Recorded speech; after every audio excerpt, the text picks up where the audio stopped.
No, and you know, I credit you, Tucker, Nick, some of the biggest voices in it, like waking people up to this problem that we've had for so long, right? I mean, it got us into wars.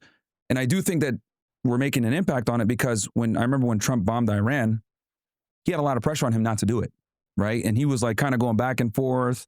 I know Steve Bannon had like went to the White House and told him don't do it or at least push it off a little bit.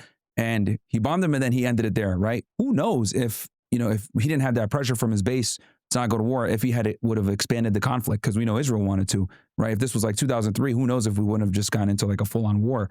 But I think big voices in social media that we didn't have back in '03 were able to kind of pressure like, hey, we voted for no wars. Like, and then it kind And of held forced him them to be to like, it. I want to keep the base.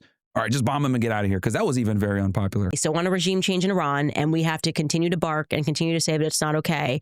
And it worked because we held the line on it and used our platforms to say, this is the red line. Yeah, no wars. And he literally was very ambiguous about it for days. So, and I think a big part of that is from all the pressure from his base with people that have big platforms. And this is kind of a beautiful thing where we have with alternative media, because I remember, and you remember too, we're right around the same age. The Iraq War, there was no dissent. Right. We're going and nobody cares, and we don't, you know, there was no one else talking about it.